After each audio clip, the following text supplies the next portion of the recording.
My name is Bob Federley. I was the chairman of the Pickens County Republican Party from 2023 to early 2025. And I'm here today to discuss the issues that led up to a complaint that I feel was entirely invalid and led to the dismissal of our delegates attending the state convention. The party that is in control now, the leadership that is in control now, will handle the complaints with the state. And I'm not going to get in their way of doing that, but I would like to address the complaints that were made to the state that were never brought to our attention at the county level. So it was brought to my attention the Wednesday before state convention that a complaint had been made to the state regarding how we in Pickens County handled our county convention, and in line with that, our reorganization and makeup. This was the first I heard of it, and I was in Colorado on business at the time. The state contacted Kathy Davis, who is now chair of the party, and she contacted me to ask how I would respond to these things. The problem was we did not have the full formal written complaint, and so we really didn't know what we were responding to. What was alleged is that we had somehow chosen 400 people to cap the event, and that simply isn't true, because the way in which we went to hold the event was the same as every other county, and that is we are asked to estimate sometime in the January timeframe how many people do we anticipate there. And the leadership team, which included me at the time, estimated 400 people. And with that in mind, we went to get a venue that would easily handle all that, and we settled on the Pickens County Fine Arts Center, Performing Arts Center in Liberty, which seats 660 people. Historically, we've never even had as many as 300 people at county conventions, so we figured that would be plenty adequate. When the state asked us how many Form 1s do we think we need, we said, well, probably about 400. Now, of course, they were free to give us as many as they wanted, but we asked for at least 400, and that's what we got. The complaint alleges that the 400 number was chosen by us to limit the capacity of that number, and that simply isn't true. It was not until February 15th that we were told state convention would be on May 3rd. By state law, that means we could not have the county convention in the latter half of the month. So we scrambled to find another place to hold the convention. The Fine Arts Center was not available the first 2 weeks. We asked for help from everywhere we could think of. That included Carla Kelly, who I thank very much. She's the chair of the Pickens County School Board.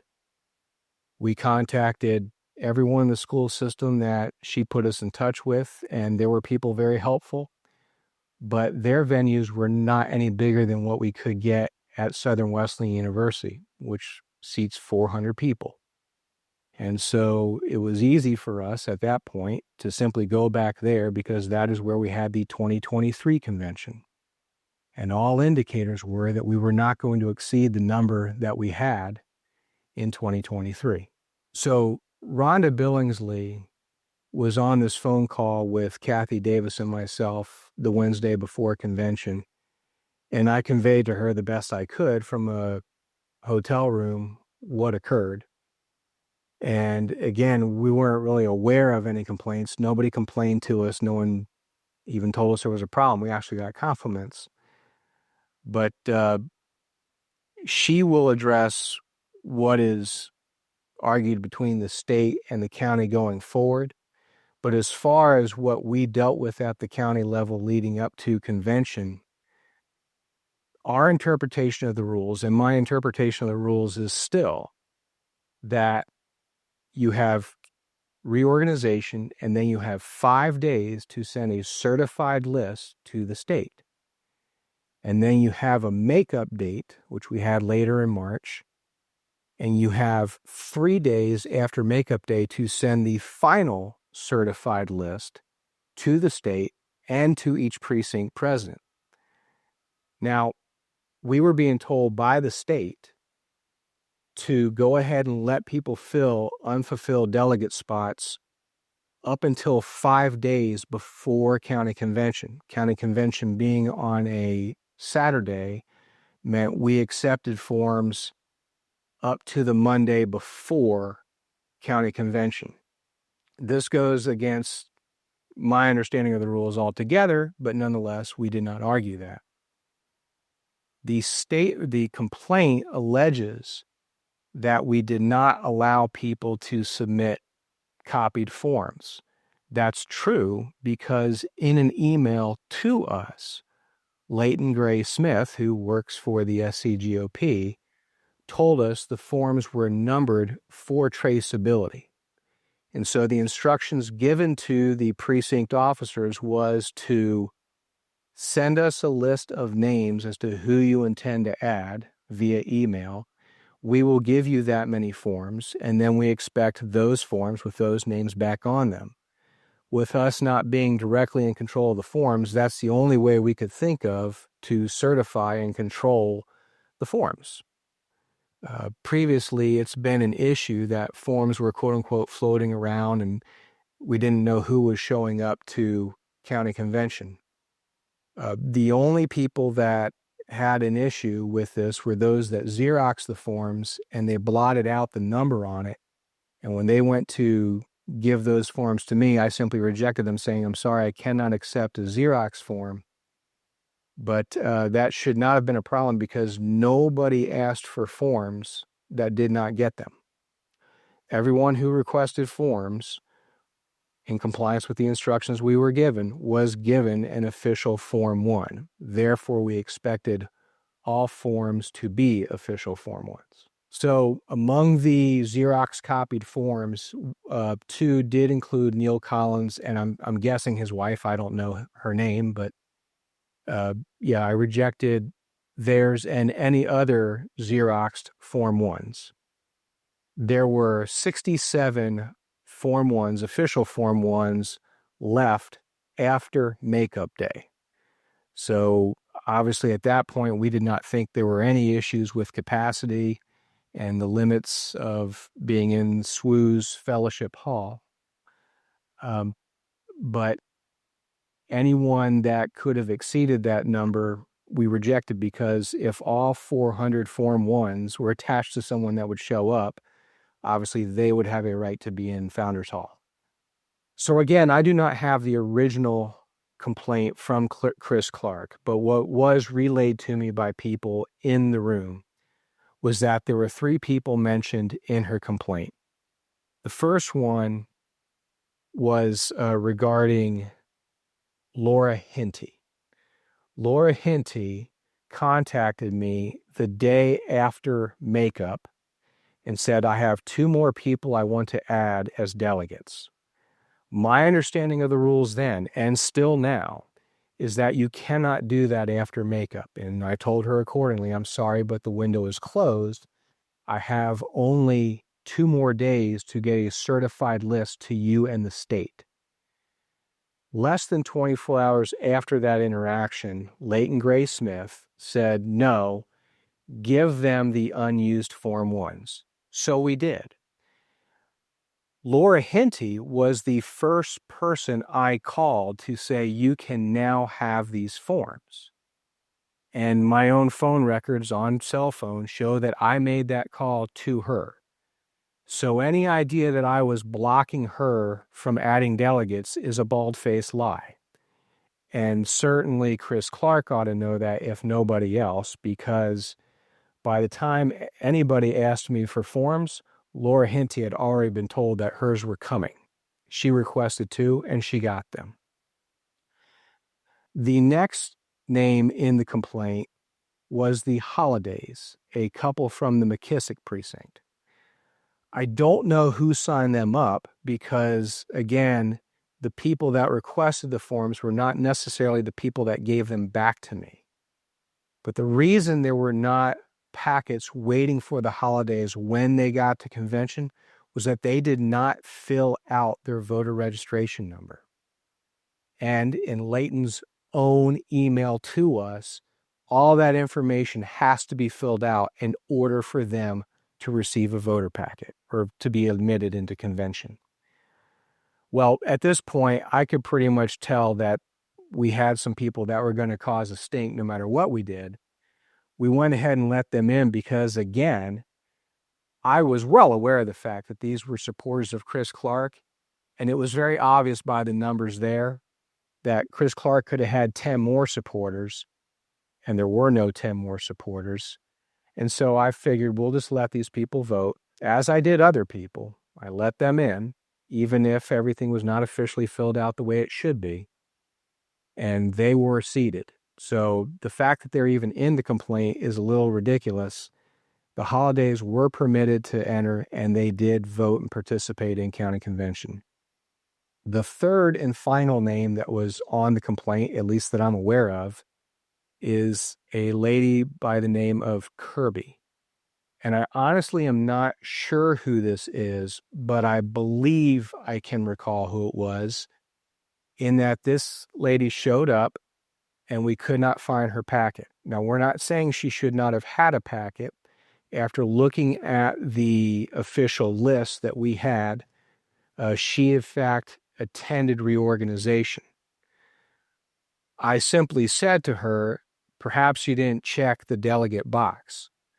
If this is who I'm thinking it is, she argued, no, I did check it. It didn't matter. I let her and anyone else in that situation in. In fact, when I had this interaction with this lady, assuming I've got the right one, there were already several people waiting off to the side that had similar issues. Two of them explicitly told us they were not coming, and yet they showed up. But I sat them to the side along with a few other people that either couldn't remember what precinct they were in or weren't sure if they had checked the box or not. And as is always the case, there are some no-shows, so I simply told them, please sit aside. And if we get to the start time and people haven't shown up, we will simply reassign their packets to you. That's what we did for them, and that's what we would have done for Miss Kirby. We also, I want to point out, did this for people who were alternate delegates. So there was only one precinct that maxed out its delegate count, and that was Holly Springs. So Holly Springs had some alternates that did show up and some delegates that did not show up. And without going through the formal process, we simply reassigned packets to those alternate delegates. So in short, everybody that showed up that day that we had any record of filling out a Form 1 was let in.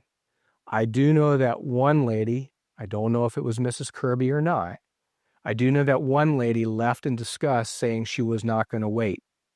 That I don't feel like can help.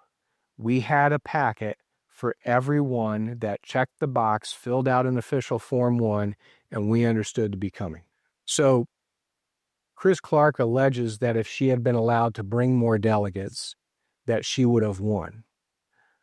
For one thing, she finished in third place. Leading up to the period after Makeup Day, she brought more people than anyone else. And again, anyone who asked for Form 1s got them. We didn't tell anybody no. All we asked for was a list of who you're going to sign up, and then we gave you numbered forms and expected those same number forms back from you. According to Layton Gray Smith, we had to have some level of control. Well, the fact is, Chris Clark did not request any forms. Any forms that she brought back would have been given to her, presumably by Kelsey Crooks, Bonnie Hiltner, or somebody else who would have requested forms on her behalf.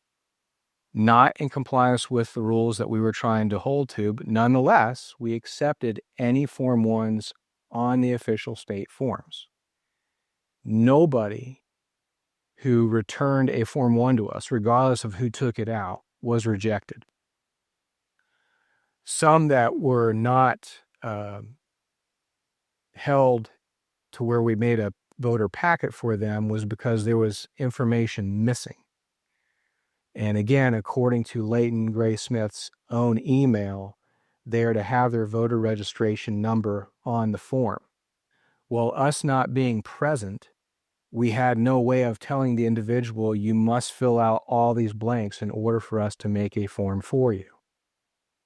There were 3 candidates running for chair to replace me. Kathy Davis, who eventually won, Neil Garrick, and Chris Clark. And they finished in that order: Davis, Garrick, Clark. In accordance with the rules, there is a runoff after the first round if nobody gets 50%. In the second round, Kathy Davis won. But as far as the feasibility of Chris Clark winning, it wasn't even close. She finished more than 10 votes behind the second place finisher in the first round. This, despite the fact that we let people in who were supporters of her, who did not officially fill out the Form 1 exactly as asked. For example, there is a couple named the Holidays that are in her complaint, and they did fill out Form 1s with either her or one of her friends, but they did not put their voter registration number on the form. Therefore, we had no way to check the validity of their registration. Well, nonetheless, we let them in. We gave them packets of 2 delegates who did not show up. And even being that lenient towards Chris Clark's supporters, she couldn't finish any better than 3rd place. There was a complaint that I've only heard about verbally. I've not seen anything written about this, and all my information I have based on people who were in the room. Chad Connolly, who for reference used to be the chairman of the state party until he resigned, I believe the year was 2013 or thereabouts, for him to go join Karl Rove at the national level. But the first claim was that we rejected his son and would not let him in. Well, this is ridiculous because anybody who was at reorganization, this was held at Liberty High School, knows that nobody was turned away. In fact, I don't remember anybody not having adequate ID to be let in. You only needed your driver's license. It was recommended that you bring your voter registration and be able to prove that you had voted in 2 of 3 primaries in case you wanted to be a delegate. Well, not knowing anything about this, I had to ask the ladies who were doing check-in, do you remember any sort of interaction like this? And Elisa Pinkerton, who was working the desk that day, said, I'm pretty sure I know who this is. And we showed her a picture of Chad Connolly's son, and she said, yes, that's him. He came up and said something to the effect of, how long is this going to take? Because I've got to go somewhere this afternoon. And Elisa explained accurately that how long your reorganization takes depends on your precinct. So if your precinct sits down in 5 minutes and says, yep, you be president, you be EC, and there's enough delegate slots for all of us to go, you're done. But some people sit down and take an hour or more to hash it out. So she simply explained this to Chad, and a young lady who I do not know if was either his wife, girlfriend, but that's how it came across, said, we really don't have time to do this. Why don't we just go? And they left. Nobody told them to leave. Then I was told that the complaint was that he had to wait 5 hours in line and that people from his church were not allowed in. This was clearly grasping at straws. The whole event for the whole day was barely 5 hours long, and that includes those of us that were working there, setting up, breaking down, and eating lunch there between the morning and afternoon session. But in addition to that, if you were there, you know that it's highly unlikely you spent more than 30 minutes in line. We had a team of 4 ladies doing check-in that included Elisa Pinkerton, my wife, and 2 others, as well as 2 women collecting funds. There was virtually no slowdown in the line. As quickly as you could present your ID and declare what precinct you were in, you were pretty much checked in and sent to your table to wait for the rest of your precinct to show up. So both complaints were absolutely ludicrous because nobody waited an hour and nobody was turned away. We had a county deputy there who can testify to the fact that she was not asked to walk anybody out of the building. Everybody that came in went to their table if they so chose. He is the only one that I'm aware of chose not to register and go in. So the idea that we did not promote or invite people unknown to the party to attend is laughable if you look at the full scope of this. Going clear back to January of this year, I began a series of interactions with Charlie James. Charlie James is the most listened to radio show in the state of South Carolina, and he was very generous with his time. I was on there 3 times prior to any of this. And then most notably on February 26th, Nate Loip, who is an operative of the SCGOP, and by that I mean he's very tight with the powers that be in Columbia. And in fact, he was down there on the day of convention helping check people in. Well, he was on the Charlie James show just before me, discouraging people from showing up to convention, basically saying the whole process is a mess, it's a bunch of immature people, don't waste your time, wait for another cycle of mature leadership, in his words, to take control. Right after he was on, I was on, and I said, that's the Eeyore approach, where you sit home and just complain about everybody else. I encouraged everyone who was willing to show up. And I explained very thoroughly that if you have voted in 2 of the last 3 Republican primaries, you are eligible to be a delegate. That's state rules. Nate did not promote any of this. So the very people that are telling you we dissuaded people from showing up were some of the people telling people not to show up. And then I would invite anyone to go back into the Odyssey.com archives for Charlie James, look up February 26th, and in the 4 o'clock hour, which would be the second hour of his show, Nate Loip is on telling people not to show up. And then I am on telling people, please show up. Charlie, our young Greenville Young Republicans are incredible. Our Patriot Caucus, that I think is just at a year old now, is doing great things. And so a lot of people are just saying, hey, it's not worth wasting time to engage with these people. And a lot of these people are nasty. There's a lot of good people, but there's just some really nasty ones that have attacked people, attacked their families, attacked their businesses. And they're saying, you know what, let's continue to be relevant in the other conservative groups. All right. Nate Loip, 4th District Republican Club. Always a pleasure, sir. We'll talk to you again soon. Joining us right now is Bob Federley. He is with the Pickens County GOP. And Bob, so let me ask you something, Bob. When is your reorg? Our reorg is still March 8th at Liberty High School. Okay, March 8th, Liberty High School. Now, you guys, all the precincts there are going to be getting together at Liberty High School, and you're going to be having your reorg, and then you're going to be going to your county convention. Now, here's the question. Yes. When is your county convention? Okay, it had to be moved to April 5th at Southern Wesleyan University because the state made the state convention the earliest date ever. It's going to be May 3rd. And the reason that's kind of rude, if you ask me, is there's a state law that says county convention has to be at least 2 weeks before, did I say it backwards? County convention has to be 2 weeks before state convention. Right.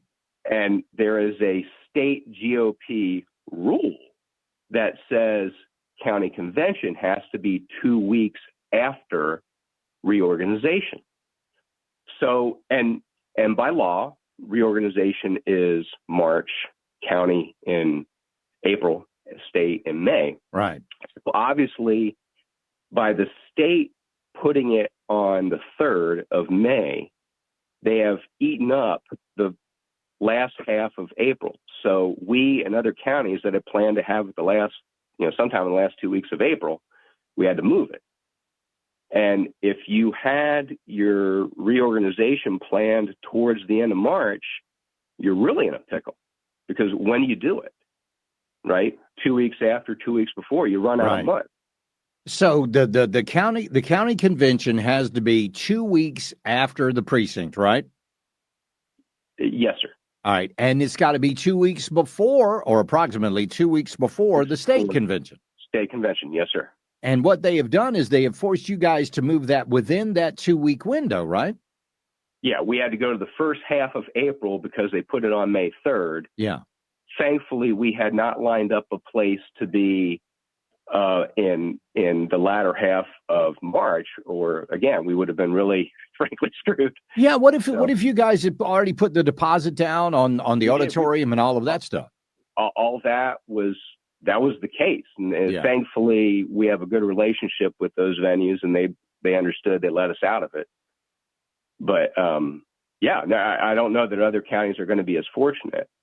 But let me just point something out. This is why. So, for instance, we here in Pickens, we're having our county convention in one location to try to make it easy for people to find, to show up. It's the reason I'm on with you, so that hopefully people know they're welcome to come. In Greenville, I would say a bit out of necessity, your reorganization depends on where your precinct is. So your reorganization is literally all over the county. It is, yeah.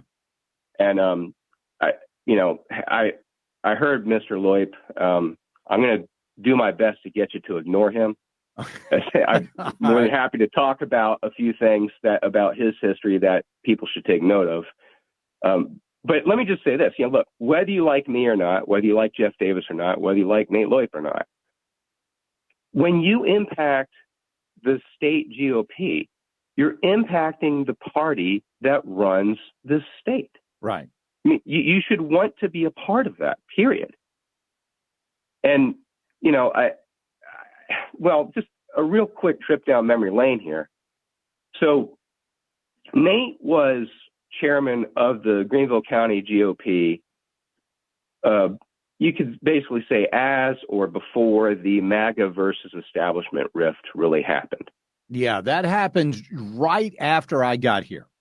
Okay. All right. So I am firmly planted on the MAGA side of that rift. Yeah.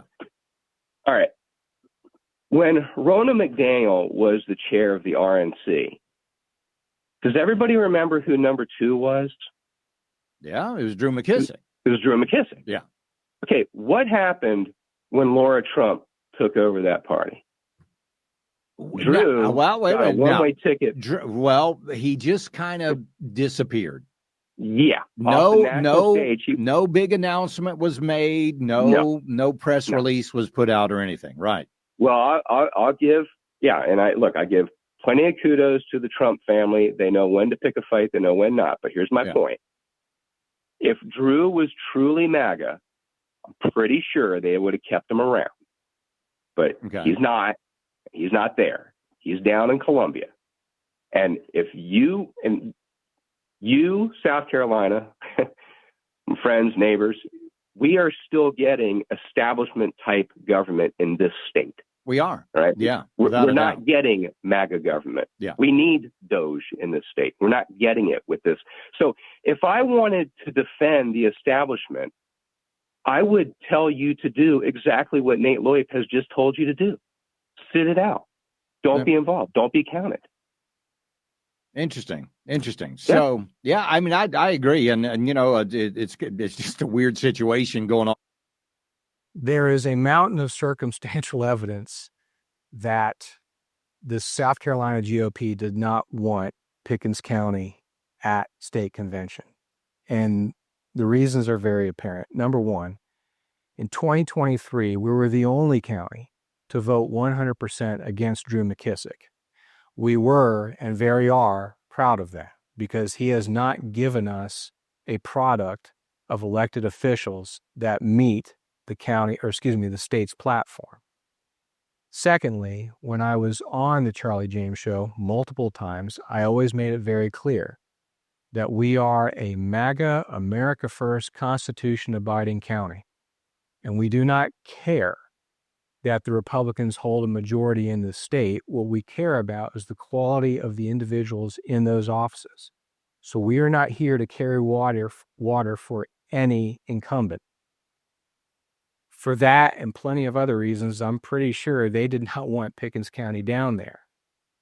It would seem, if you back up and look at the big picture, that Chad Connolly's son and these two very poor arguments were the first attempt to undermine our efforts to be at state convention and vote against Drew McKissick one more time. Furthermore, it was also the case, it was right here in Pickens County where a chorus of boos greeted Lindsey Graham when Donald Trump had an event here on July 4th just a couple years ago. Ladies and gentlemen, please welcome United States Senator Lindsey Graham. Thank you. Thank you. Thank you all for coming. Thank you very, very much. Thank you. Thanks. Yeah, that was what we call ritualistic humiliation, I believe. Tough to watch. In his home state, nonetheless. It's brutal, but, to a degree, Graham kind of invites this. It made national news. It clearly upset Lindsey Graham. And there's no mistaking the fact that his own party in this county does not like him overwhelmingly. In fact, he had an interaction with Rhonda Billingsley, who is now the EC from this county, and she basically pointed out how out of touch he was with the county when he asked about the well-being of one of our former members who had been dead from cancer for more than a year before that interaction.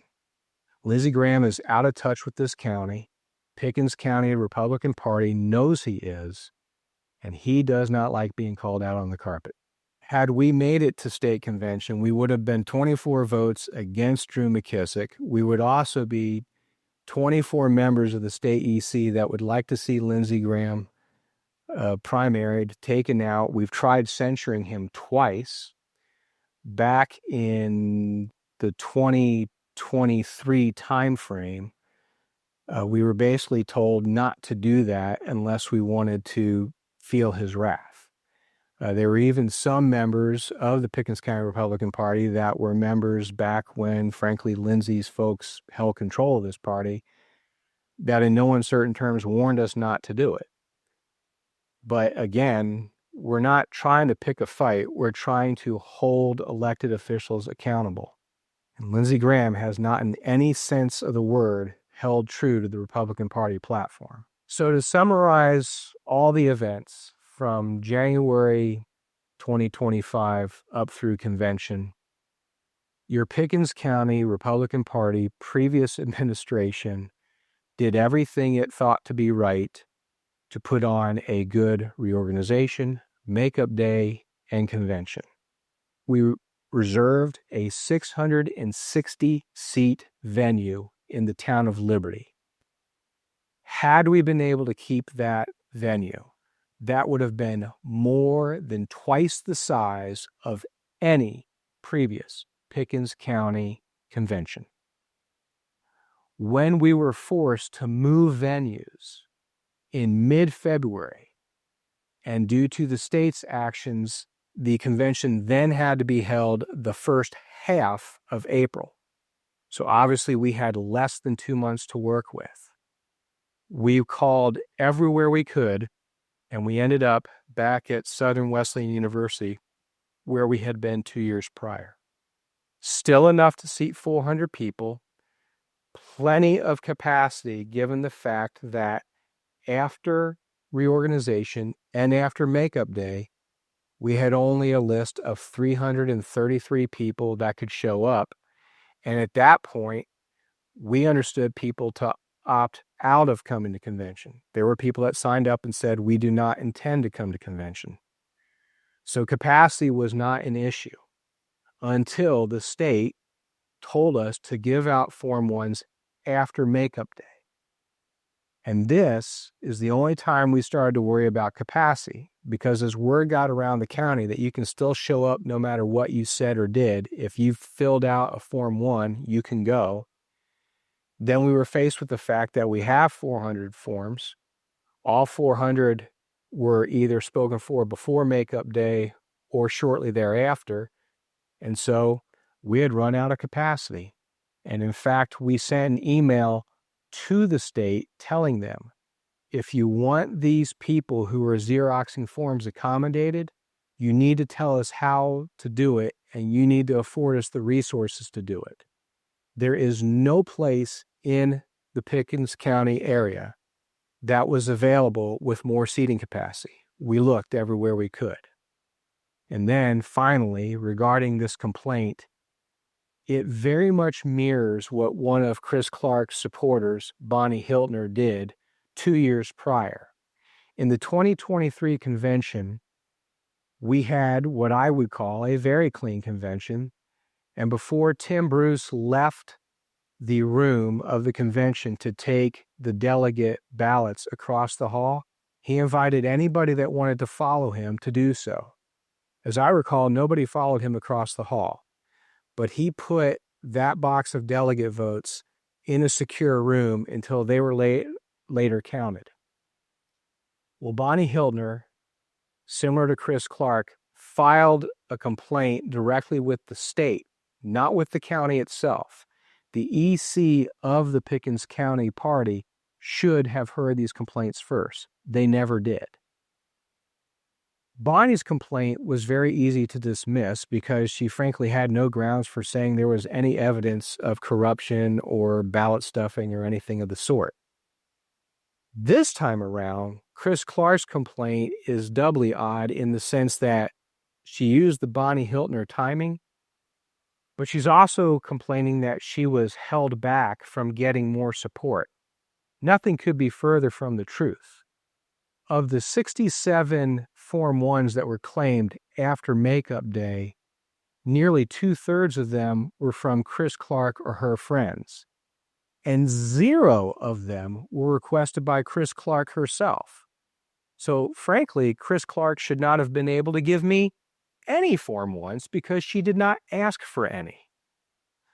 All Form 1s that were on an official state-issued Form 1 were accepted by me if they showed up before close of business the Monday before convention.